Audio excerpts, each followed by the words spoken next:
یہ امام حسین کی عالمی اوپن یونیورسٹی کا ایک کیمپس ہے.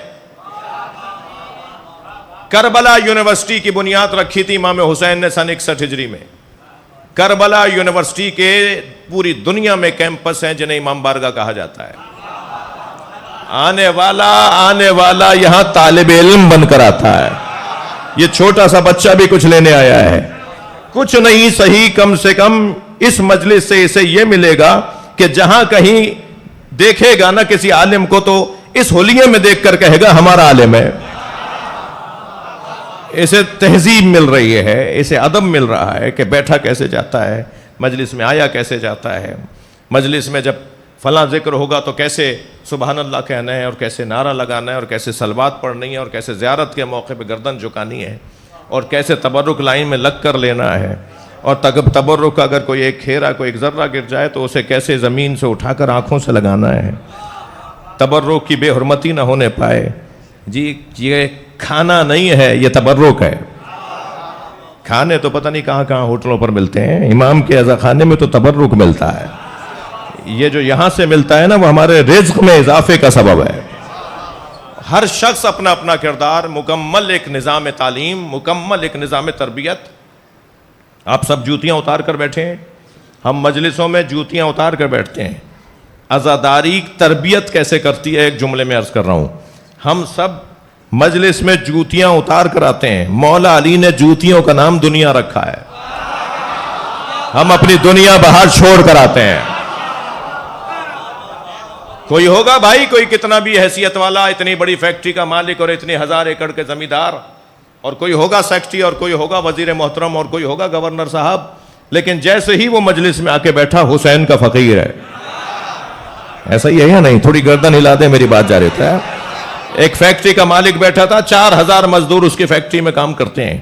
اسی کی فیکٹری کا ایک نوکر, ایک ڈرائیور, ایک مزدور مجلس میں آیا اور اپنے ہی مالک کے آگے آ کے بیٹھ گیا. جگہ تھی بیٹھ گیا, اور بیٹھتے بیٹھتے بے خیالی میں لات بھی مار دی. اب انہوں نے جو جھک کر دیکھا, مڑ کر دیکھا تو انہی کی فیکٹری کا نوکر جسے وہ مثلاً 20,000 روپے تنخواہ دیتے ہیں. تو خیال آیا کہ اسے ڈانٹیں, اس سے ناراضگی کا اظہار کریں کہ پیچھے بیٹھو, نظر نہیں آ رہا میں تمہیں.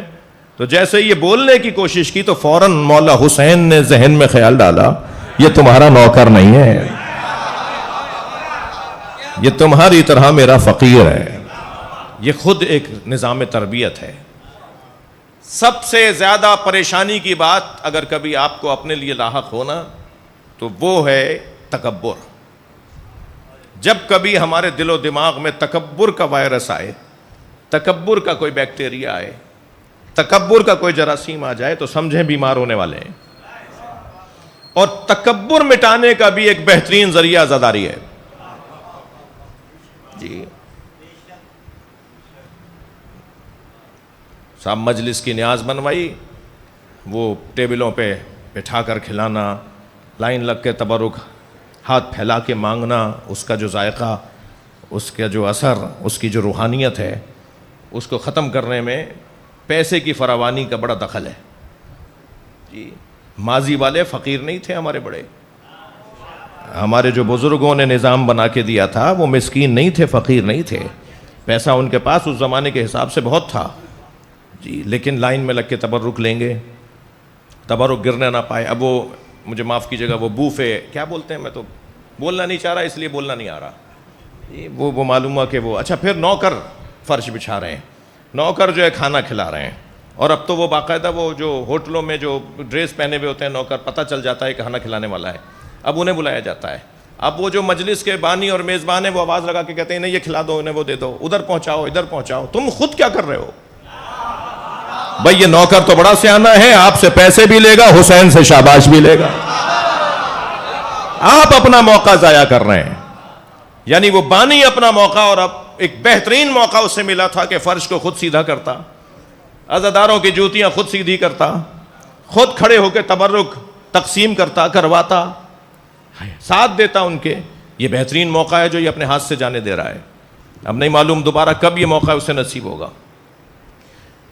بہت بڑا نظام تعلیم و تربیت ہے. مجھے آپ سے آپ کے کلام سے مجھے یہ دل کیا کہ چند باتیں میں یہ کر دوں. یہ جو نظام ہے نا, اس کو محفوظ رکھنے کی ضرورت ہے. اور الحمدللہ جیسے یہ امام بارگاہ ہے، جیسے اس علاقے کے اور عزاخانے ہیں، اور خاص طور پر جو نسبتاً چھوٹے شہر ہیں ان میں ابھی تہذیب باقی ہے۔ بڑے شہروں کی مصروفیت نے، پیسے کی فراوانی نے، وقت کے فقدان نے، عجلت نے، جلد بازی نے، شہر کا تقاضا جلد بازی ہو گیا ہے، ٹائم نہیں ہے، اتنے 1 گھنٹے سے تو آئے ہیں، مزید 1 گھنٹہ جانا ہے، پھر کوئی اور وہاں یہ ہے وہ ہے، معلوم ہوا جی جو فقدان وقت ہے اس نے بہت ساری توفیقات ہم سے سلب کر لی ہیں۔ اس لیے میں گزارش کروں ان بچوں جوانوں سے کہ جو اس وقت مجلس میں تعداد میں بھی زیادہ ہیں، ان روایات کو اور اس تہذیب کو محفوظ رکھیں جو ہمارے بڑوں نے دی تھیں، اور اس کا ذائقہ لیں، اس سے لطف لیں، اس سے روحانیت کو حاصل کریں۔ تو نبی مکرم نے کبھی تلوار ہاتھ میں نہیں لی، اور وہ تلوار ہمیشہ مولا علی کے ہاتھ میں رہی، اور مولا کی تلوار چلانا گویا نبی کے تلوار چلانے کے مترادف ہے۔ گویا وہ مولا علی تلوار نہیں چلا رہے تھے، مولا نبی تلوار چلا رہے تھے۔ قرآن نے کہا ہے کہ تم جیسا یہ کام کرے، اور بات بھی صحیح ہے کہ نبی مکرم کے زمانے میں منافقوں سے تو کوئی جنگ ہوئی نہیں۔ ذرا صلوات پڑھ لیں محمد و آل محمد۔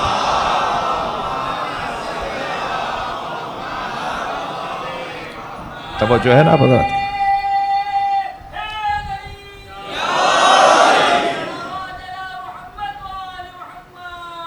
اللہم صلی علی محمد و آل محمد۔ دوسری چیز جو نبی مکرم نے کبھی ہاتھ میں نہیں لی وہ ہے قلم۔ سرکار نے قلم ہاتھ میں نہیں لیا۔ قلم ہاتھ میں کیوں نہیں لیا، اس کی جلدی سے علت بیان کرتا ہوں۔ سرکار تو خود اللہ کا قلم ہے بھائی، نون والقلم وما یسطرون۔ اللہ نے ساری کائنات جس کے ذریعے سے لکھی ہے اس قلم کو محمد کہتے ہیں۔ تو جس کا وجود ہی قلم ہو تو یہ کہنا کہ انہیں لکھنا پڑھنا نہیں آتا تھا، معاذ اللہ، جی یہ بے ادبی ہے، توہین ہے، یہ حد تاکی ہے، یہ کفر ہے، یہ اناد ہے، یہ بغاوت ہے، یہ نبی مکرم کی نبوت سے خروج ہے۔ یہ ہرگز نہیں ہے کہ آپ کو لکھنا پڑھنا نہیں آتا تھا، یہ سوچنا بھی غلط ہے۔ جو یہ بات سوچتا ہے، ان کو پڑھ کر تو آپ مفتی صاحب ہو گئے، ان کی حدیثوں کو پڑھ کر تو آپ مجتہد اعظم ہو گئے، اور جن کو پڑھ کر آپ فاضل ہو گئے انہیں پڑھنا نہیں آتا تھا۔ مسئلہ کچھ اور ہے۔ مسئلہ قلم ہاتھ میں نہ لینے کا، لکھنے پڑھنے کا مسئلہ نہیں ہے، حکمت ہے، فلسفہ ہے، مصلحت ہے۔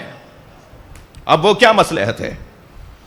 ایک بہت بڑا نام گزرا ہے ہمارے علماء میں، علامہ محمد حسین طباطبائی اللہ مقامہ، وہ تفسیر المیزان کے مفسر جنہوں نے تفسیر المیزان لکھی ہے۔ وہ ہر کچھ مدت کے بعد اپنے بیٹے کو کچھ کاغذ دیتے تھے اور کہتے تھے بیٹا اسے کنویں میں پھینکاؤ۔ علامہ محمد حسین طباطبائی کے فرزند وہ کاغذ کنویں میں پھینکاتے تھے۔ ایک دن ایسے ہی کچھ کاغذ پھینکنے جا رہے تھے کہ رستے میں اتفاقاً ایک کاغذ کا ایک کونا مڑا تو نظر آیا کہ اس پہ ایک مصرع لکھا ہوا ہے، تو اسے سیدھا کر کے دیکھا تو بہترین کلام تھا اس کے اوپر، ایک ایک مصرع بولتا ہوا، ایک ایک مصرع شاہکار ادبی، عرب فارسی ادب کا شاہکار مصرے۔ دوسرا کاغذ کھولا تو اس میں بھی ایک غزل، تیسرا کھولا اس میں بھی ایک نظم، چوتھا کھولا اس میں بھی ایک کلام۔ وہ سارے کاغذ جو دیے تھے کہ پھینک کر آ جاؤ کنویں کے اندر، وہ ادبی شاعری کا مجموعہ تھا۔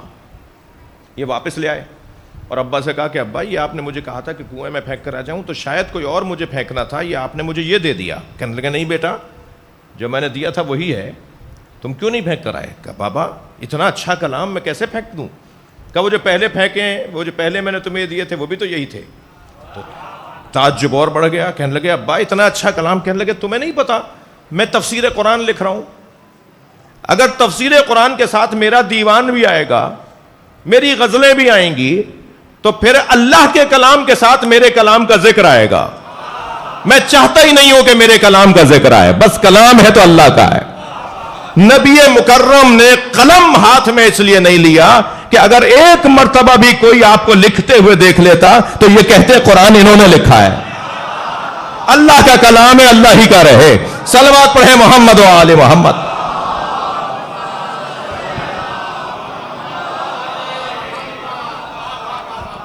جی جی اللہ اکبر۔